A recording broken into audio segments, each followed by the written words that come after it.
রজব মাস এটি যেমন রমাদানের বার্তাবাহক মাস, রমাদানের আগমনের বার্তা আমাদেরকে বিশেষভাবে দেয়। এ মাস আসলে রমাদানের ক্ষণগণনা অনেকে শুরু করেন। আর এর চাইতে গুরুত্বপূর্ণ দিক হলো রজব একটি বিশেষ মর্যাদার মাস, বিশেষ সম্মানের একটা মাস। আমাদের সমাজে বেশিরভাগ মুসলিম ভাইয়েরা বোনেরা আমরা রজব মাসের মর্যাদা এবং এরকম আরো কিছু মর্যাদাপূর্ণ মাস আছে, কোরআন যেগুলোকে সম্মানিত মাস বলে ঘোষণা করেছে সে মাসগুলো সম্পর্কে খুব বেশি জানাশোনা আমাদের দেশে সাধারণের মধ্যে নেই। বছরে 12টি মাস দিয়েছেন এবং 12 মাসের এই গণনা, এটার উদ্ভব কখন থেকে হয়েছে, এটার সূচনা এবং শুরুর ইতিহাস কি, এ বিষয়ে সূরা তওবা আল্লাহ রাব্বুল আলামিন আলোকপাত করেছেন। একইভাবে এ বিষয়ে প্রিয় নবী সাল্লাল্লাহু আলাইহি সাল্লামের একাধিক হাদিসও আমরা বিভিন্ন হাদিস গ্রন্থ থেকে পাই। তন্মধ্যে থেকে আবু বকর রাদিয়াল্লাহু তাআলা আনহু বর্ণিত বুখারী মুসলিমের বর্ণিত হাদিসটির অংশ বিশেষ আমি পাঠ করে আপনাদেরকে শুনিয়েছি। মূল আলোচ্য বিষয় হলো এই 12 মাসের মধ্যে 4টি মাস আছে যে মাসগুলোকে আল্লাহ তাআলা বলেছেন এগুলো হলো হুরুম, মিনাল আশহুরিল হুরুম, মিনহা আরবাআতুন হুরুম। সে 12 মাসের মধ্য থেকে 4টি মাস আছে বিশেষ মর্যাদাপূর্ণ মাস। সেই 4টি মাস সেগুলো কি, কোন কোন মাস আমরা বেশিরভাগ মুসলিমরা, যেটা শুরুতে বলছিলাম, আমরা জানি না। রমাদান মাস এটা মর্যাদাপূর্ণ মাস। রমাদান মাস সাইয়্যিদুশ শুহুর বা সকল মাসের সেরা মাস, শ্রেষ্ঠ মাস, এটা আমরা সবাই কম বেশি জানি। কিন্তু রমাদান মাসের পর আল্লাহর কাছে সবচেয়ে সম্মানিত মাস কোনগুলো, সেগুলো কোরআন একাধিক জায়গায় আলোচনা করলেও, নবী সাল্লাল্লাহু আলাইহি সাল্লাম পুঙ্খানুপুঙ্খরূপে তার বিশ্লেষণ করলেও আমরা অনেক মুসলমানরা এখনো জানি না। সম্মানিত উপস্থিতি, যে 4টি মাসকে আল্লাহ তাআলা সম্মানিত বলেছেন, বিশেষ মর্যাদাপূর্ণ মাস বলেছেন, সেই 4টি মাসের ব্যাখ্যা দিতে গিয়ে প্রিয় নবী সাল্লাল্লাহু আলাইহি সাল্লাম বলেছেন সালাসুন মুতাওয়ালিয়াত, 4টি সম্মানিত মাসের 3টি হলো ধারাবাহিক, একটির পর একটি। সেই 3টি কোনটি? সেই মাসগুলো হলো যুলকাদাহ ওয়া যুলহিজ্জাহ ওয়া শাহরুল্লাহিল মুহাররম, একাদশ, দ্বাদশ এবং প্রথম মাস, অর্থাৎ জিলকদ, জিলহজ আর মুহাররম। কয়টা হলো? 3টা। আরো একটা রয়ে গেল, আর সেটা হলো ওয়া রাজব মুদর আল্লাযী বাইনা জুমাদা ওয়া শাবান। আরেকটা হলো রজব মাস, যেই রজব মাসটা শাবান এবং জুমাদা সানিয়ার মধ্যবর্তী মাস, সেই রজব মাসটা সম্মানিত 4 মাসের 4র্থ মাস। তাহলে সম্মানিত 4 মাসের পরিচয় আমরা জানলাম, জিলকদ, জিলহজ, মুহররম এবং রজব, মোট 4 মাস। জীবনের তরে মুখস্থ করে নেই এবং অন্যদের সঙ্গে সেটা শেয়ার করব, অন্যদেরকে স্মরণ করাবো যে আল্লাহ রাব্বুল আলামিন চন্দ্রবর্ষের 12টি মাসের মধ্যে 4টি মাসকে বিশেষ মর্যাদাপূর্ণ, বিশেষ সম্মানিত মাস হিসেবে আল্লাহ ঘোষণা করেছেন, আল্লাহ সম্মান দিয়েছেন।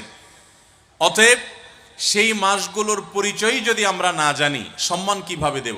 আল্লাহ রাব্বুল আলামিন বছরের যে 4টি মাসকে সম্মানিত মাস হিসেবে ঘোষণা করেছেন, আজকের এই দিনই আয়োজন থেকে আমরা প্রত্যেকটা মানুষ এই কনসেপ্ট নিয়ে যাব, কোরআন থেকে এই ইলমটা নিয়ে যাব যে সম্মানিত 4টি মাস, যে 4টি মাসকে সম্মানিত আল্লাহ ঘোষণা করেছেন সেগুলো হলো জিলকদ, জিলহজ এবং মুহররম, আরেকটা হলো রজব মাস। যেই রজব মাস শুরু হয়ে গেছে, মাত্র কয়েকটা দিন অতিবাহিত হলো, আমরা রজব মাসের মধ্যেই আছি। এটি সেই সম্মানিত 4 মাসের 4র্থতম বা একটি। আল্লাহ তাআলা এগুলোকে সম্মানিত বলেছেন, বিশেষ মর্যাদা দিয়েছেন। রমাদানের পর এই 4টি মাসের মর্যাদা অন্য সকল মাসের চাইতে বেশি। এখন কথা হলো, রজব মাসের কয়েকটা দিন অতিবাহিত হয়ে গেছে, আমার কাছে বিগত মাস এবং এই মাসের এই কয়েকটা দিনের মধ্যে কোনো পার্থক্য হয়েছে কিনা, আমি এই মাসের যে কয়েকটা দিন অতিবাহিত হয়েছে সেই কয়েকটা দিনকে বিশেষ গুরুত্বপূর্ণ মনে করেছি কিনা, যদি না করে থাকি তাহলে তার পরিষ্কার মানে হলো যে আল্লাহ যে মাসকে সম্মানিত ঘোষণা করলেন, আমি ওই মাসকে কোনো কেয়ারই করলাম না। রজব মাসের কয়েকটা দিন চলে গেছে, আপনি আমি গত মাসে আমাদের ইবাদত, আমাদের আমল, আমাদের কর্মকাণ্ড, আমাদের জীবনাচার সবকিছু যেভাবে ছিল, এই মাসে সম্মানিত মাস হওয়া সত্ত্বেও যদি এই মাসেও সেই ঠিক একইভাবে আমাদের রুটিন চলতে থাকে, ক্যালেন্ডার চলতে থাকে, আমাদের কর্মকাণ্ডগুলো চলতে থাকে, কোনো প্রকার পরিবর্তন যদি না আসে, নড়ে চড়ে যদি না বসি, পাও যদি গোটায় না বসি, তার মানে হলো আল্লাহ তাআলা যে মাসকে সম্মানিত মাস বলেছেন, সম্মান দিতে বলেছেন, সেই মাসের প্রতি আমি সম্মান প্রদর্শন করলাম না। অতএব আল্লাহর ঘোষিত সম্মানিত মাসের আর কিছু করতে না পারেন, সম্মানিত মাস যাচ্ছে এই কথা যদি আপনার মাথায় আপনি উপস্থিত করতে পারেন, একটু যদি সম্মানিত মাস যে আপনি পার করছেন সেই কথাটা যদি আপনি স্মরণে রাখতে পারেন, মনে রাখতে পারেন, তাহলে মনে মনে সম্মানিত মাসের প্রতি সম্মান প্রদর্শন করার কাজটুকু তো আপনি করতে পারবেন। অতএব আমরা এই ধারণাটা আমাদের মধ্যে ব্যাপকভাবে প্রচার করব, প্রসার করব এবং এই ধারণাকে আমাদের মধ্যে বদ্ধমূল করব, অন্যদের কাছে পৌঁছে দিব। এই হারিয়ে যাওয়া ধারণাকে আমাদেরকে নতুন করে প্রতিষ্ঠিত করতে হবে। আল্লাহ আমাদের সবাইকে সেই তৌফিক দান করুন। সম্মানিত উপস্থিতি, সম্মানিত এই 4টি মাসের বিশেষ কোনো কর্মসূচি আছে কিনা, বিশেষ কোনো আমল আছে কিনা, কোরআন হাদিসের কোনো বিশেষ গাইডলাইন আছে কিনা, আমরা সংক্ষেপে সেটি বলে যাই। নাম্বার 1, সম্মানিত মাসের সম্মান দেখানো, সম্মানিত মাসের প্রতি সম্মান প্রদর্শন করা, এটা হলো একটা বিষয় যে এই মাসের সম্মানিত মাস হিসেবে আমি সম্মান প্রদর্শন করছি। সেই প্রদর্শনটা মন থেকে হতে পারে যে একটি সম্মানিত মাস যাচ্ছে, আমি একজন মুসলমান হিসাবে আল্লাহ যে মাসকে সম্মান দিয়েছেন, আমি সে মাসের সম্মানের কথা আমার মাথায় আমি উপস্থিত রাখলাম, আমার স্মরণে রাখলাম, আমি মাইন্ডে রাখলাম। এটা হলো সম্মানিত মাসের সম্মান দেওয়ার একেবারে সাধারণ এবং প্রাথমিক পর্যায়। এটি আমরা করতে পারি প্রথমত। নাম্বার 2, সম্মানিত মাসগুলো সম্পর্কে ইমাম আবু বকর জাসসাস তার বিশ্ববিখ্যাত আহকামুল কোরআনে তিনি লিখেছেন যে এই মাসগুলোতে যদি কেউ আল্লাহর দেওয়া সাধারণ এবং রুটিন নির্দেশ, যেগুলো অন্য মাসেও প্রযোজ্য, যেমন 5 ওয়াক্ত নামাজ অন্য সময়ে পড়তে হয়, এই সময়ে পড়তে হয়, এরকম আরও যত আমল আছে, ভালো কাজ আছে, এগুলো যদি কেউ গুরুত্বের সাথে এই 4টি মাসে সম্পাদন করতে থাকে, আল্লাহ রাব্বুল আলামিন বাকি 8 মাসে সেটা সম্পাদন করাটা তার জন্য সহজ করে দেন।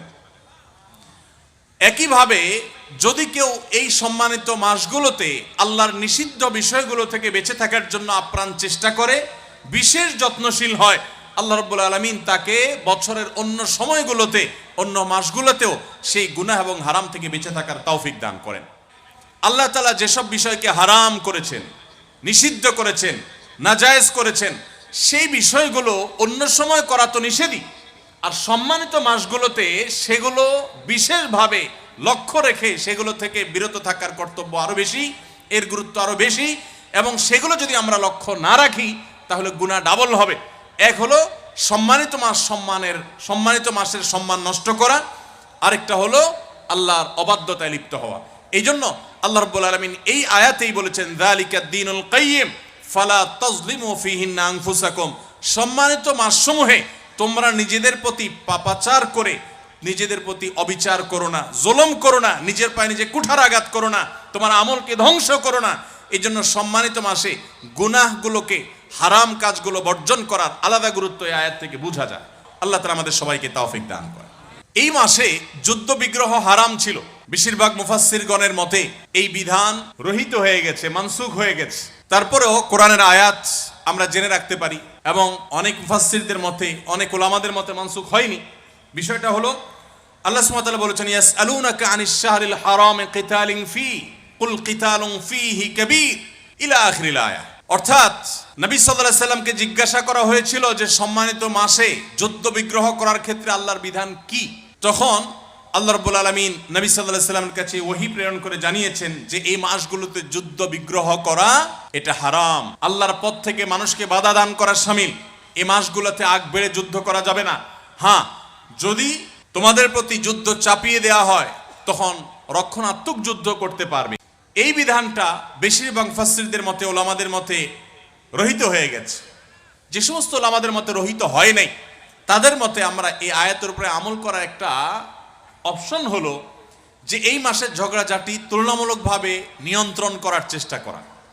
আমরা কেউ যোদ্ধা নই, সরাসরি যুদ্ধে সামিল হওয়ার মতো সৈনিক আমরা কেউ বর্তমানে নই। অতএব আমরা যেটা করতে পারি সেটা হলো সম্মানিত মাসের সম্মানে মিনি যুদ্ধ, যেটা ঝগড়াঝাটি, গন্ডগোল, ফাসাদ, এগুলা না করি। তাহলে সম্মানিত মাসের কয়েকটি করণীয় সম্পর্কে আমরা ধারণা পেলাম। সেই সাথে আমরা এও জানলাম সম্মানিত মাসগুলোর স্পেশাল বা আলাদা কোনো নতুন কোনো করণীয় নাই, নতুন কোনো কর্মসূচি বা আমল নাই যেটা অন্য মাসে প্রযোজ্য নাই। রুটিন কাজগুলাই এই মাসগুলোতে একটু স্পেশাল গুরুত্বের সাথে করা, আর রুটিন নিষিদ্ধ বিষয়গুলোই বা অন্য সময় যেগুলো নিষিদ্ধ সে বিষয়গুলোই এই মাসে বিশেষ যত্নের সাথে বর্জন করার চেষ্টা করা। বাস এটা হলো আমাদের সবচেয়ে বড় কর্মসূচি। আল্লাহ আমাদের সবাইকে আমলের তৌফিক দান।